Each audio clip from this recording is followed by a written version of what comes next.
Hey guys, how's it going? It's Will here with another long overdue review. So today we're finally looking at the Bandai DX Roaring Godzilla 2003. I'm pretty sure this is Godzilla 2002. I don't see a battle scar on his chest, do you? I'm just kidding. They actually do acknowledge that he's really Godzilla 2002 here with a sticker, as well as there's some text on the top here as well. But yeah, I don't know why they always do that. I'll get to that in a little bit. But yeah, guys, this is the DX Roaring Godzilla 2002. I've known about this figure for so many years now. Ever since like 2007, 2008, with a user by the name of Nick Jones. Yeah, do you guys remember Nick Jones? He was a former Godzilla YouTuber back in the day. Had an amazing collection, did awesome videos. And he reviewed this figure. He showed off all the cool articulation it had. Showed off the roaring feature. Like, I was blown away. Like, wow, a 6-inch, kind of 6-inch Godzilla 2002 here that roars. Awesome. However, I could never find the figure on the internet. I could never find it on eBay or any websites. And it wasn't until, like, recently where I got my hands on it. Like, I got this figure at G-Fest 2018. I got him from the table, I believe it was Clawmark Toys. And they were really pushing me to buy this figure. Like, really pushing it. They were slashing the prices down. I only got this figure at G-Fest for, like, $25 to $30. Like, they really wanted me to buy this figure. And I found out why they sold me so cheap. The figure is actually a little bit broken when it comes to the articulation, but I'll get to that in a little bit. So before we look at the figure though, I want to look at the box. Because whenever Bandai Japan has like a special figure, the boxes that they make for it is just absolutely incredible. So on the front here, we have an awesome picture of the Kiro Goji suit, my favorite Godzilla suit. The text, Godzilla 2003. I don't know why Bandai always does that. Like, they call their Godzilla suits the year after they actually are. Like 2003, they call it 2004. 2004, they call it 2005. It's really confusing. The top of the box is actually my favorite. Got awesome pictures of the suit, as well as a little bit of the figure there. On this side, just have the figure in action. On the back, just showing off what the figure can do. The tail is detachable. There's an on and off switch, all the articulation, as well as the kind of batteries. Another awesome picture of the figure. And yeah, the box is really awesome. So I'm actually going to keep that in the background. Oh, now one thing I forgot to mention, as you see, I actually do not have the actual tray that the figure is supposed to sit in. Well, that's because when I was leaving G-Fest to go back home in 2018, I actually could not fit the figure in the box inside the bag that I brought.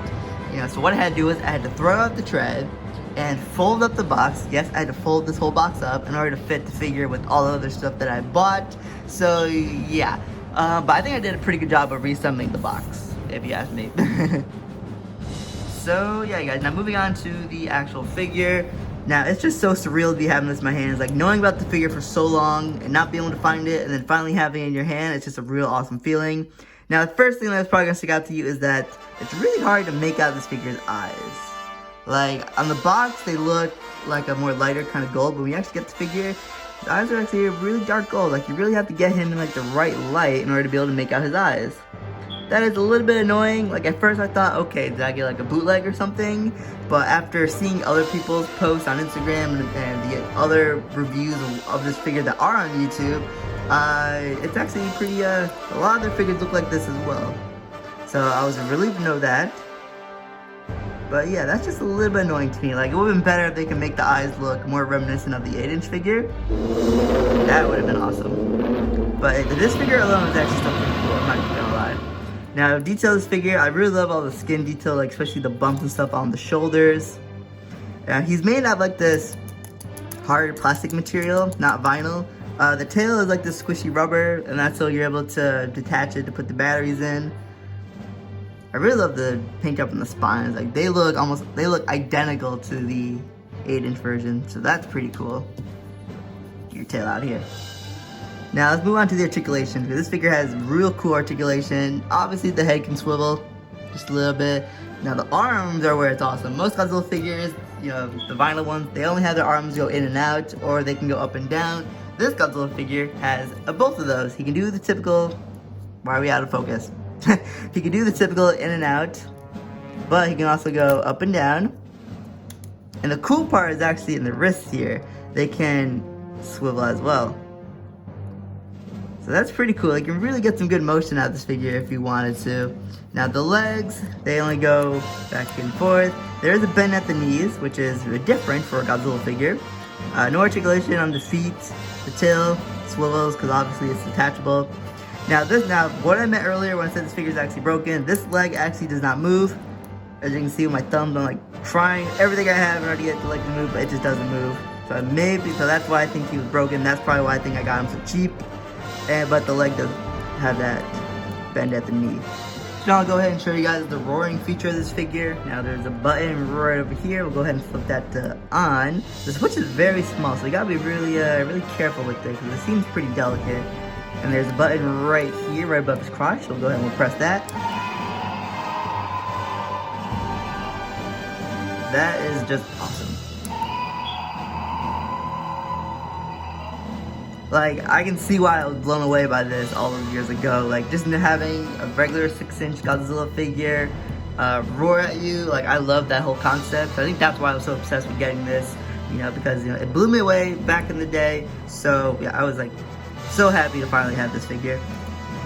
So let's go ahead and scale this guy up with some other figures now. Unfortunately, I do not own any of the 6-inch Kira figures that could have put up with this guy. You know, however, let's pull out another mecha monster. Someone who I haven't shown off for a very long time on the channel is good old Mecha Gomora. As you can see, you know, Godzilla is just a little bit too tall for Mecha Gomora here. Yeah, this figure, he's not in the proper 6-inch scale.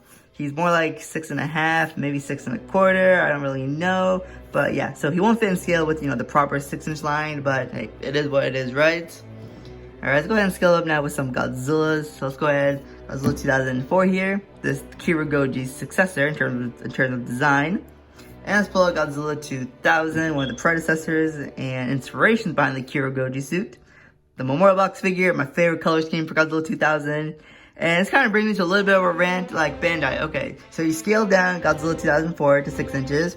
You scaled down the Toho Kaiju series Godzilla 2000 to a 6-inch figure. Why can't we get a 6-inch Kira Goji? Like, come on, take the 8-inch figure, take this guy, and make him 6 inches. It wouldn't be that hard. And then here's some other figures, you know, just for the fun of it. Here we have my mini Godzilla 2002, Bandai 92-93 Hasty Godzilla, as well as a Burning Godzilla, Bandai's new Burning Godzilla, actually, the 2017 Movie Monsters one. So, yeah. These actually look a little bit better with this figure because, I don't know, the Hasty Godzilla has much more body mass than the skinny, puny, scrawny Godzilla 2004. So overall, you guys, you know, I really love this figure. You know, I think it'll make a great addition to any Godzilla fan's collection, you know, especially with a gorgeous looking box like that. Like, seriously, the box is just awesome. For the figure, you know, I don't care that he doesn't have the superb detail like the Bandai 8-inch Godzilla 2002 here has. You know, he's his own thing, he's unique, and for that, he's just awesome. He can roar. Yeah, this figure is just its own thing, and for that, you know, I think it's really awesome. Like, I have huge nostalgia for this figure, you know, knowing about it for so long, ever since 2007, 2008, you know, and then I'm finally having it in my collection now. Like, it's just been a real awesome experience. As you guys know, I'm a huge fan of the Kira Goji suit. You know, Godzilla 2002 and 2003 is my favorite suit design of all time. So I'm trying to collect as many figures as I can of the suit. So having this one has just been a real great experience. So yeah, guys, you can find it anywhere, eBay, G-Fest, pick it up. You know, I think he'll make a, like I said, a gorgeous addition to anyone's collection.